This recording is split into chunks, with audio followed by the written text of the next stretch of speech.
दोस्तों, रविता नाम की एक महिला होती है जिसकी उम्र लगभग 42 साल के करीब थी। रविता अफ्रीका के 25 साल की उम्र वाले हबशी लड़के को अपने घर पर कमरा किराए पर दे देती है। अब यह लड़का उसके घर पर रहने लगा था और उसको रहते रहते लगभग 5 से 6 दिन का समय गुजर जाता है। एक दिन रविता सोचती है कि क्यों ना इस लड़के से 1 महीने का एडवांस किराया ले लिया जाए। फिर यह उठती है और उसके कमरे की तरफ जाने लगती है। यह जब उसके कमरे के पास पहुंचती है तो देखती है कि उसके कमरे का जो दरवाज़ा है वह अंदर से बंद है। फिर यह सोचती है कि क्यों ना इसको खिड़की से बोल दिया जाए। फिर यह जब खिड़की से अंदर झांक कर देखती है तो यह अफ्रीका का लड़का बिल्कुल नग्न होकर अपने फ़ोन में अश्लील वीडियो देख रहा था और हस्तमैथुन भी कर रहा था। रविता जब उसके काले और बड़े प्राइवेट पार्ट को देखती है तो देखकर दंग रह जाती है। उसके होश उड़ जाते हैं और उल्टे पैरों वह अपने कमरे में आकर लेट जाती है। अब इस तरीके से दोस्तों एक दिन का समय गुजर जाता है, लेकिन एक दिन के बाद यह रविता अफ्रीका के इस लड़के के साथ कुछ ऐसा कांड कर देती है जिसकी किसी ने कल्पना भी नहीं की थी। जी हाँ दोस्तों, आज की इस घटना को सुनने के बाद शायद आप लोगों को भी बड़ी हैरानी होगी, इसलिए इस वीडियो में आप अंत तक बने रहिएगा क्योंकि इस घटना से आपको एक बहुत बड़ी सीख मिलने वाली है। बाकी दोस्तों, हमारी आप लोगों से एक छोटी सी रिक्वेस्ट है, वीडियो को लाइक करके चैनल को सब्सक्राइब कर लीजिए और जितने भी दोस्त हमारी इस वीडियो को देख रहे हैं वह कमेंट में अपना नाम और अपनी सिटी का नाम ज़रूर लिखें ताकि अगली वीडियो में आपका नाम हम ले सके। दरअसल दोस्तों, यह सच्ची घटना नागपुर की है। नागपुर के एक टाउन में रविता नाम की एक महिला रहती है जिसकी उम्र 42 साल के करीब थी। रविता के पति का 4 साल पहले एक बीमारी के चलते देहांत हो जाता है। रविता की एक इकलौती बेटी थी जिसका नाम शालिनी होता है। इसकी उम्र 22 साल के करीब थी। शालिनी ने अपनी पढ़ाई लिखाई ख़त्म कर ली थी और वह अपनी माँ के साथ रहा करती थी। रविता की अगर हम कारोबार की बात करें तो उसके पास 4-5 कमरे थे और उन कमरों को वह किराए पर दिया करती थी और उससे जो पैसा आता था उसी से अपना और अपनी बेटी का पालन पोषण किया करती थी। दोस्तों, शालिनी अब जवान हो चुकी थी, इसलिए रविता को उसकी शादी की भी चिंता सता रही थी। वह सोच रही थी कि जितना जल्दी हो सके वह शालिनी की शादी कर दे, इसलिए वह शालिनी के लिए इधर उधर एक लड़का देखना शुरू कर देती है। दोस्तों, रविता की यह तलाश 1 महीने के अंदर अंदर ख़त्म हो जाती है। रविता को शालिनी के लिए एक अरविंद नाम का लड़का मिल जाता है जिसकी उम्र लगभग 26 साल के करीब थी। रविता को अरविंद पसंद आ जाता है। अरविंद का और शालिनी का रिश्ता पक्का कर दिया जाता है और लगभग 3 महीने के अंदर अंदर इन दोनों की शादी करवा दी जाती है और अरविंद शालिनी को अपनी दुल्हन बनाकर अपने घर लेकर चला जाता है। अब शालिनी अरविंद के घर पर बड़े अच्छे से रह रही थी, लेकिन इस तरीके से 1 महीने का समय गुजर जाता है। अब शालिनी और अरविंद के बीच छोटी छोटी बात को लेकर झगड़ा होने लगा था। एक दिन झगड़ा इतना बढ़ जाता है कि शालिनी अपना सामान उठाती है और अपने पति को छोड़कर अपनी माँ के घर पर आकर रहने लगती है। दोस्तों, रविता ने अपनी बेटी शालिनी को समझाने की बहुत कोशिश की थी कि वह अपने पति के घर पर चली जाए, लेकिन शालिनी ने साफ साफ कह दिया था कि वह अब उसके पास नहीं जाएगी। अब इस तरीके से दोस्तों शालिनी अपनी माँ के साथ रहने लगी थी। एक दिन दोस्तों रविता के 2 कमरे खाली हो जाते हैं। अब रविता इधर उधर आस पड़ोसियों से कहती है कि हमारे घर के 2 कमरे खाली हो चुके हैं, अगर कोई किराएदार आएगा तो आप हमारे कमरों के बारे में बता दीजिएगा कि हम उनको किराए पर देना चाहते हैं। अब इस तरीके से दोस्तों 1 महीने का समय गुजर जाता है। अब शालिनी घर पर रहते रहते काफ़ी बोर हो चुकी थी। अब वह सोचती है कि कहीं बाहर घूमने जाया जाए। एक दिन शालिनी अपनी माँ रविता से कहती है कि मैं 10 से 15 दिन के लिए कहीं घूमने के लिए जा रही हूँ और 10 से 15 दिन के अंदर वापस आ जाऊँगी। उसकी माँ रविता मान जाती है और कहती है, ठीक है बेटा, तुम 10 से 15 दिन के अंदर वापस आ जाना। अब शालिनी अपना सामान पैक करती है और शहर घूमने के लिए चली जाती है। दोस्तों, अगले दिन ही अफ्रीका से एक ब्रावो नाम का लड़का रविता के घर पर रहने आता है और रविता से कहता है कि मुझे बाहर किसी ने बताया है कि आपके घर पर कमरा खाली है और मुझे कमरा किराए पर चाहिए और मुझे कमरे की बहुत सख्त ज़रूरत है। अब बबीता उससे कहती है कि हाँ, मेरे घर पर 2 कमरे किराए पर है, चलो मैं आपको दिखा देती हूँ, अगर आपको पसंद आ जाए तो आप ले लेना। अब रविता उसको दोनों कमरे दिखाती है तो उनमें से एक कमरा उसको पसंद आ जाता है और वह रविता से कहता है कि मुझे यही कमरा किराए पर चाहिए। अब ब्रावो रविता से वह कमरा किराए पर ले लेता है और वहाँ पर रहने लगता है। उसको रहते रहते 5 से 6 दिन का समय गुजर जाता है।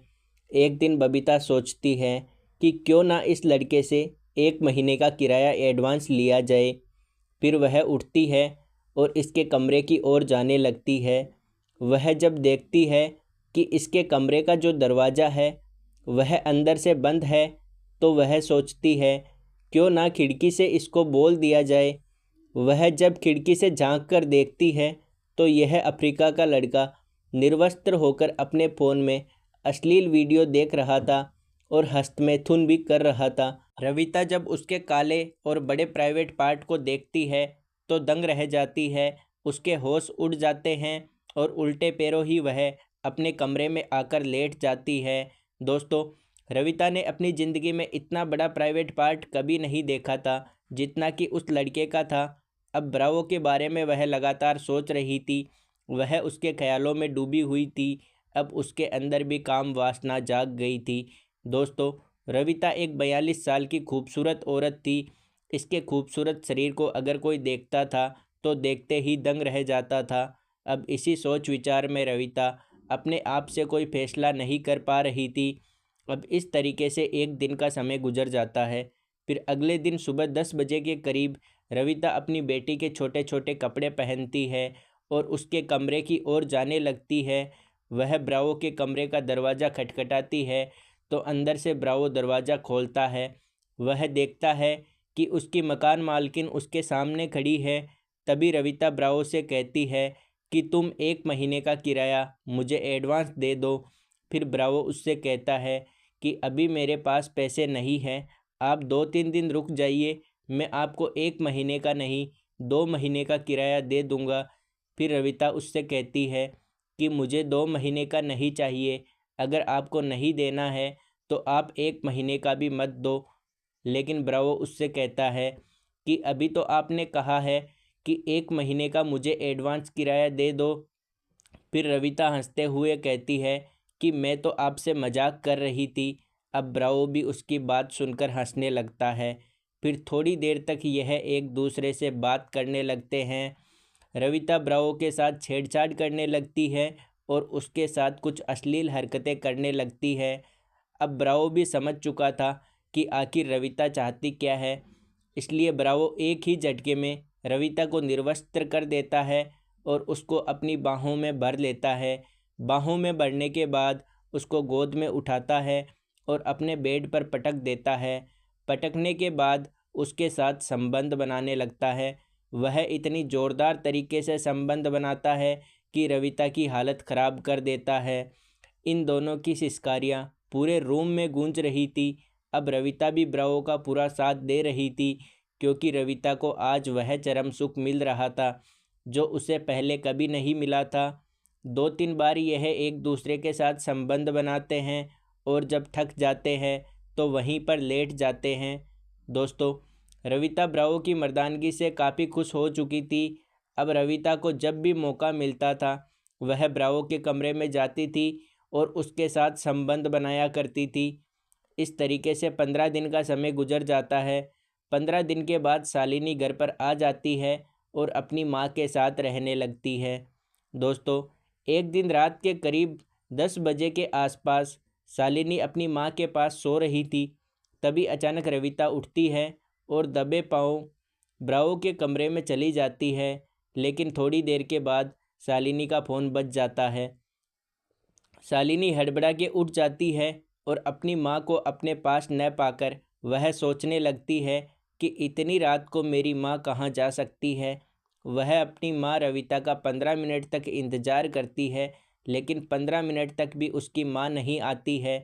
फिर वह कमरे से बाहर निकलती है और इधर उधर देखने लगती है। वह अपनी माँ को तलाश करते करते ब्रावो के कमरे की ओर चली जाती है। वह जब ब्रावो के कमरे की ओर जाती है तो उसके कमरे के अंदर से कुछ आवाज़ आ रही थी। अब शालिनी समझ चुकी थी कि अंदर ही कुछ गड़बड़ है। तभी वह तुरंत ब्रावो के कमरे का दरवाज़ा खोलती है और अपनी माँ को ब्रावो के साथ आपत्तिजनक स्थिति में देख लेती है। वह ब्रावो को भी बुरा भला सुनाती है और अपनी माँ से कहती है कि मैंने सोचा नहीं था कि तुम इस हद तक गिर जाओगी और इस तरीके का गंदा काम करोगी। तभी रविता अपनी बेटी शालिनी को समझाने की कोशिश करती है कि बेटा तुम इसके बारे में किसी को मत बताना, लेकिन शालिनी मानती नहीं है और अपनी माँ से झगड़ा करने लगती है। दोस्तों, रविता का अपनी बेटी से झगड़ा इतना बढ़ जाता है कि वह उसको मारने पीटने लगती है।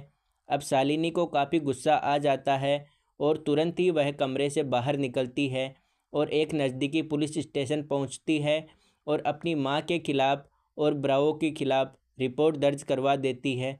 अब थोड़ी देर के बाद पुलिस उनके घर पर आती है और ब्रावो को गिरफ्तार कर लेती है और शालिनी की माँ रविता को भी गिरफ्तार करके थाने लेकर पहुंच जाती है। दोस्तों, अगले दिन जब सुबह होती है तो पुलिस रविता की बेटी शालिनी को पुलिस स्टेशन बुलाती है और उससे पूछताछ करती है। तो शालिनी अपनी माँ की करतूत के बारे में पुलिस को पूरी कहानी बता देती है। फिर पुलिस रविता से भी पूछताछ करती है और उससे कहती है कि यह जो अफ्रीका का लड़का है, इसके साथ तुमने अपनी मर्जी से संबंध बनाए हैं या इसने ज़बरदस्ती तुम्हारे साथ संबंध बनाया है। फिर रविता पुलिस को बताती है कि मैंने ही इस लड़के के साथ अपनी मर्जी से संबंध बनाए हैं, इसकी कोई गलती नहीं है, सब मेरी ही गलती है। इसलिए मैं चाहती हूँ कि इस लड़के को इसके देश भेज दिया जाए। दोस्तों, फिर पुलिस इस लड़के को वापस इसके देश अफ्रीका भेज देती है और 2-3 दिन के अंदर अंदर रविता को भी रिहा कर दिया जाता है। दोस्तों, इस कहानी को सुनाने का मकसद आप लोगों को परेशान करना या आपका दिल दुखाना नहीं है, बल्कि आप लोगों को सचेत और जागरूक करना है कि हमारे समाज में इस तरह के भी लोग रहते हैं जो अपनी हवस को पूरा करने के लिए किस हद तक गिर जाते हैं। दोस्तों, मिलेंगे अगली वीडियो में एक नई कहानी के साथ। आप अपना और अपनों का ख्याल रखें। धन्यवाद।